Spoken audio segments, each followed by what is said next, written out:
Let's start off with a feeling that most people don't talk about, but I think a lot of us carry. When someone is being kind to you, that is. Um, I mean, they may be warm and they're smiling, they're saying all the right things, but instead of softening up, you tense up and your body sort of leans back and you smile, but you don't quite relax because even though the words sound kind, there's something in you that's scanning for the catch. This is what we call the trauma of conditional connection. And if you grew up with it, or if you lived through enough of it, you already know kindness doesn't always feel safe. Sometimes it feels like it's a setup, right?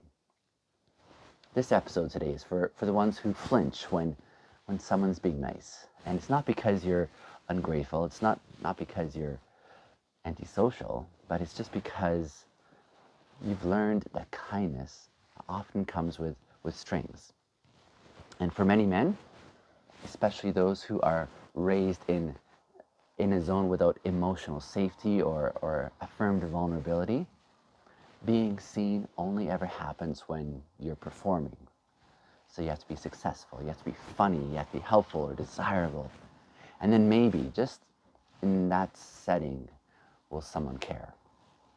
But show up messy and try showing up unsure or showing up with needs, and suddenly people disappear. This is where the trust breaks down.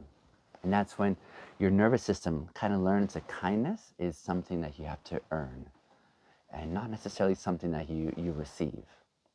And that love comes with conditions, and being yourself can be seen as a liability. And so when someone is kind or genuinely, freely kind without any agenda, your body just doesn't know how to register this. You smile back, you say, thank you, but underneath you're sort of bracing because your brain is still running in the old programming that says this is how it starts right before they want something, right? Let's go a little deeper. You see, conditional connection isn't always dramatic. Oftentimes it's quiet and subtle and even culturally normalized. And it can look like when you're being praised only when you're productive, right? Or being ignored unless you're entertaining. Or being expected to man up when you're in pain. Or being told, I'm here for you until you actually do need something. Or it's like being supported only when you're emotionally convenient. And these patterns don't always leave obvious scars. They teach your body something though, something important, and that is that you are only lovable when you are useful. And that's a lesson that a lot of us are still trying to unlearn. But here's where it gets even more painful, I think. You see, sometimes the kindness that you do receive, it becomes this form of pressure because it feels like a kind of contract that you never asked for. And you hear, you're so strong. And then you wonder, but what happens when I'm not strong? Or you might hear, you're such a good guy, right? And you're thinking, what if I let you down though? Or you might hear, you're always there for me. And it starts to feel like you're not allowed to have needs of your own. And so you keep showing up and you keep being kind and you keep being the safe one. But slowly, resentment starts to creep in and loneliness sort of tightens around you and kindness kind of starts feeling fake. And not just from others, but also from you as well. Because deep down, you're not sure if anyone would choose you if you stopped performing. Now let's pause here because this isn't just about you. This is actually about all of us. I think we've built a culture that rewards image over depth and performance over presence and niceness over truth. And then when we wonder why so many people, especially men, stop trusting kindness, I mean, it's not that they're cold, it's just that they've been conditioned to associate warmth with obligation, and affection with debts, and love with control. That's the trauma of conditional connection. And it's time that we start healing it. So let's go back, shall we, where it usually begins, right? You see, most of us, we don't learn to distrust kindness as adults, I think. We learned this as kids. And not necessarily because we were abused or neglected in extreme ways. Oftentimes it's quieter than that, right? It's being told, good job, only when you get the grade. Or it's getting a hug only when you fix the behavior. Or it's being called mature for your age when you're silently carrying the weight of the adults around you. It's getting attention only when you're excelling, and silence when you're struggling. It's these little moments, they're like subtle patterns, but over time they shape your nervous system, and they train you to associate care with compliance, and warmth with worthiness, and love with labor.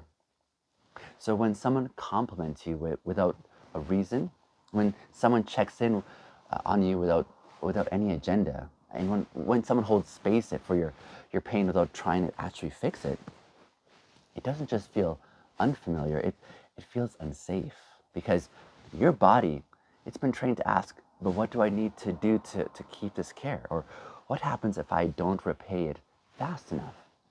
Or what happens if this is just a setup for more disappointment? This is why I think so many people, especially men, we get stuck in relationships where we're always giving, always solving, always performing. And it's not because they're martyrs, but it's because they don't know that they were allowed to receive in the first place. It's because the last time they tried to receive, they were either shamed or ignored, or reminded how much of a burden that they were. And so, as a result, they learned better to just give than risk being dropped, right? Let's talk about men specifically for a moment, shall we? See, so many men are told when they're growing up, you gotta be strong. You don't cry. Don't ask for help. Don't be too sensitive. Don't be too needy, you know. So they become providers and problem solvers. The guy that everyone leans on. But beneath the surface, there's a question that never goes away. That is, if I wasn't useful, would anyone still love me? And that question haunts them. In their friendship, it haunts them. In their romantic lives, it's still there. In their work, they can't escape it. Because even the smallest gesture of kindness, especially towards them, feels like a fragile transaction, one that could be revoked at any moment. And let's be honest, sometimes they're right. Sometimes some of the people do use kindness as a weapon. They give compliments to get closeness. They offer support to gain control. They treat niceness like a currency, and then act betrayed when you don't repay them the way that they expected. That kind of behavior reinforces the trauma, I believe. It makes people retreat even deeper, and it confirms this belief that this is why I don't trust anyone. And from there, cynicism takes roots. Not just an attitude, but as a survival strategy. You stop letting people close, and you stop believing in intimacy. You stop hoping for care that doesn't cost you something. Because at least in your isolation, you're not being manipulated. But here's the problem with that kind of safety. It keeps you from ever being fully known. Because if you can't receive kindness without suspicion, then you can't receive love either. And that's the real tragedy. You become so good at protecting yourself that no one gets in, not even the people who want to. And so you become guarded, and you become performative and polite, but unavailable. And the worst part, people start believing that that's who you are, even though you're still longing to be held underneath all of this. This is the paradox of conditional connection. And you've learned to survive without care, right? While at the same time, you're still starving for it. And every time someone gets close, you hope they'll prove that your fears were wrong while preparing for them to prove your fears right. And it's exhausting. It's lonely. And it's more common than most people might realize. But it doesn't have to stay that way, does it? Let's talk a little bit about what does it take to start undoing this conditional connection? Because this isn't just about understanding why kindness feels fake. It's really about slowly learning how to trust care again without needing to earn it. And let me be honest, that kind of healing, it doesn't happen in one big leap, in one big moment. It happens in hundreds of little incremental moments. And the first step is noticing what your body is saying when someone is kind to you. Do you stiffen? Do you feel pressure to say something right back? Do you mentally scroll through what they might want from you in that moment? Or do you downplay their kindness and laugh it off, or just try to change the subject?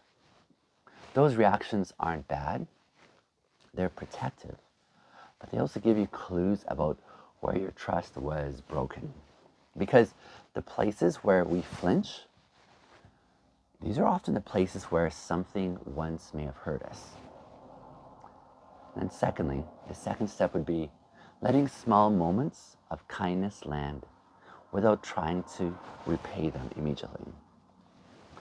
And that might look something like this. It might look like accepting a compliment without deflecting, or saying thank you and letting that sit, or letting someone check in on you without feeling guilty. It might look like allowing someone to give you something, even if it feels uncomfortable. These moments might feel unnatural, especially in the beginning. They might even trigger anxiety and shame. But with practice, they can become invitations. Because every time that you allow kindness to reach you without immediately pushing it away, you're telling your nervous system, it's okay. It's okay to receive. I'm allowed to be loved without performing. The third step is getting clear about what kind of care you actually do want and what kind that you don't. Because some of us, we were conditioned to accept attention, but we didn't learn how to discern. We let people close who didn't honor us. We said yes to care that came with strings, and we confused niceness with intimacy and control with connection. So part of this healing is learning to say, that's not the kind of love that I want. You don't have to accept affection that feels performative. You don't have to stay in dynamics where care is given only when you're compliant. You don't have to earn place in someone's life by sacrificing your truth. You do get to have boundaries, and you do get to ask for the kind of love that honors you. And you get to walk away from kindness that seems to come from manipulation. And that's not entitlement, that's emotional maturity. So here's something that a lot of people don't realize until they're deep in this work. Sometimes something that's the hardest kindness to accept is actually your own. And when you've spent your whole life offering compassion to others, but denying it to yourself, you start to believe that love is something that you give, but never something that you receive. But real healing, this begins when you start offering that same tenderness inwards first. When you stop punishing yourself for needing rest. When you stop criticizing yourself for wanting closeness. And when you stop shaming yourself for feeling disappointed by conditional love. So when you can say to yourself, I am still worthy even when I'm tired, even when I'm doubting, even when I'm not impressive, that's where you feel that shift beginning. Because at its core, healing from conditional connection is more about learning that love does not have to be earned. It can actually be offered. It can be received. It can be safe. Not perfect and not always easy, but it's possible. And that possibility is enough to try beginning again. Let me bring this all together, shall we? When someone says kindness makes me uncomfortable, they're not being ungrateful, they're just being honest.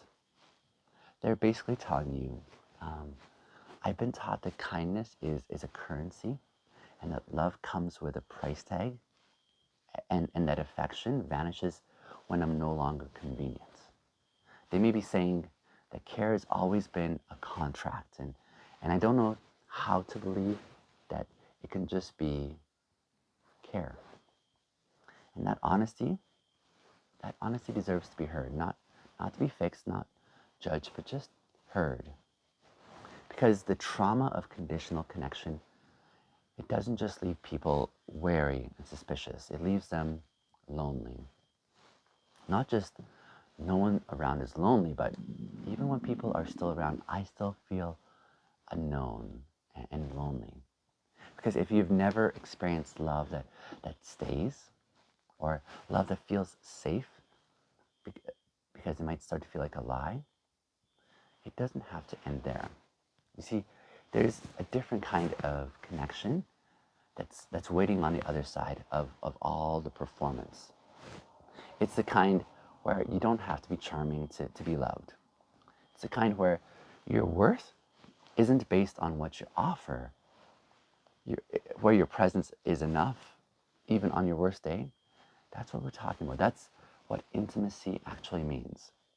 It's not a constant state of closeness. It's not uncritical support, but it's the freedom to fully know without fear that you're in. So how do we begin living into that kind of connection? Here's what I think. We stop pretending that we're fine. You don't have to earn rest.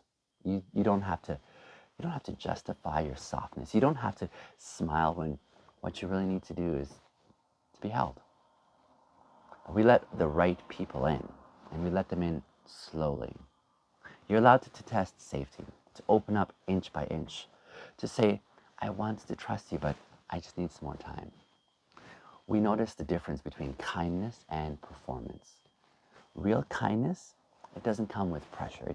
It doesn't make you feel like you owe something. Instead, it lands gently, and it doesn't demand. So we stop negotiating for the scraps, because you are allowed to leave relationships and friendships and communities where love always seems to be conditional. That's not a weakness, that's wisdom. And we learn how to stay with ourselves, even when others don't show up, even when our needs feel inconvenient, even when that inner voice gets quiet. We choose to stay, to see, to care, because you deserve the kind of connection that doesn't make you shrink. This is what I mean when I say kindness should not feel like a trick.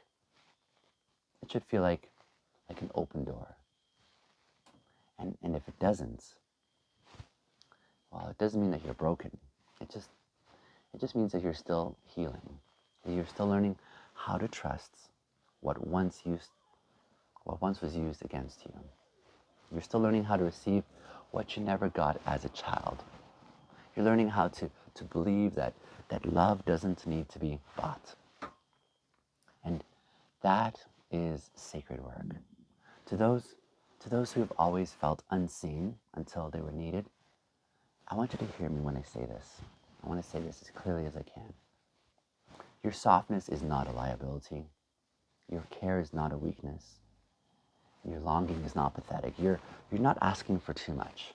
You're asking for what every human being really deserves. That's to be known and to be loved without a mask on.